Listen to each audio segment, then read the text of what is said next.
moi je suis passé de juif à musulman, imagine je le raconte. Là je vois ses yeux qui s'ouvrent et je me dis je tiens quelque chose. Et c'est une Palestinienne qui m'a accompagné à écrire mon livre.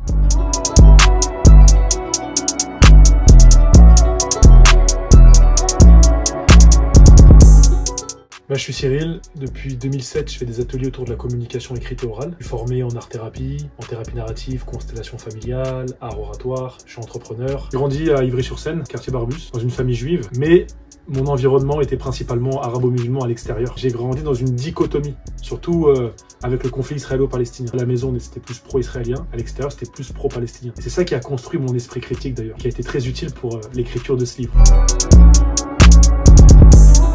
Fils Abraham, c'est mon parcours personnel, le parcours d'un juif, à la base, de quelqu'un qui est né d'une famille juive, qui grandit en banlieue dans les années 90, qui voit un monde changer aussi, parce que les années 90, c'était pas pareil.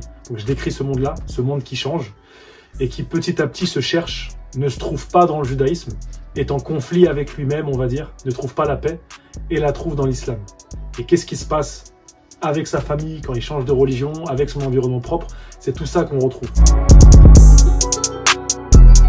Alors, il y a eu plusieurs déclencheurs. Le premier, c'est qu'il y a une rupture avec mes parents, après 7 octobre. Le deuxième, c'est que je suis salarié, je passe entrepreneur, je perds du monde à ce moment-là, je me retrouve seul chez moi, un moment de solitude. Quand il y a la rupture avec mes parents, j'ai besoin de me comprendre. Comment une famille laïque, athée à la base, a pu à ce point-là se dissocier et diverger autant? Troisième point, un jour j'accompagnais quelqu'un à écrire son histoire et je lui dis, il faut que tu trouves un fil rouge pour intéresser les gens. Et à ce moment-là, je lui dis, moi, je suis passé de juif à musulman, imagine, je le raconte. Là, je vois ses yeux qui s'ouvrent et je me dis, je tiens quelque chose. Et c'est une Palestinienne qui m'a accompagné à écrire mon livre. Notre seule boussole, ça doit être la justice. Et être juste, c'est parfois être juste contre soi, contre les siens. Moi, je respecte beaucoup les gens qui osent critiquer leur communauté, leurs croyances, quitte à se mettre tout le monde à dos. C'est tellement plus facile de suivre le récit dominant. Et ça doit être ça notre boussole, la justice. On ne tue pas un enfant, on ne tue pas un vieillard, quoi qu'il arrive. Et si on est tous dans cette attitude-là, il y aurait moins de problèmes. Mais les passions communautaires l'emportent parfois, malheureusement.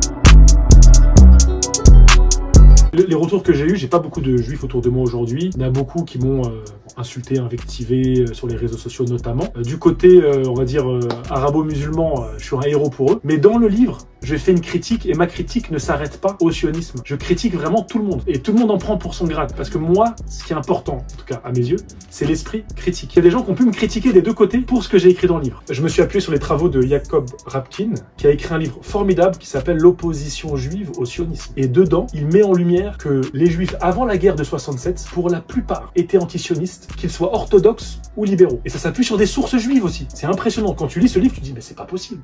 Il y a une vraie opposition entre les deux. Et au contraire, quand tu lis ce livre, tu te dis, assimiler judaïsme et sionisme, ça peut être considéré comme de l'antisémitisme. Parce que le sionisme a colonisé le judaïsme. Le sionisme, c'est un mouvement qui est né en Europe, de gauche, athée, souvent anti-religieux, voire antisémite à la base. C'est pour ça qu'il y a une vraie opposition avec les rabbins. C'était interdit de revenir dans ces conditions-là en Terre Sainte. Et il y a eu une vraie opposition entre les deux. Et même la communauté juive de Palestine, qu'on appelle le vieux Yishuv, s'est souvent opposée avec les premiers arrivants. Et ça, le livre de Yaakov Rapkin le dit très bien.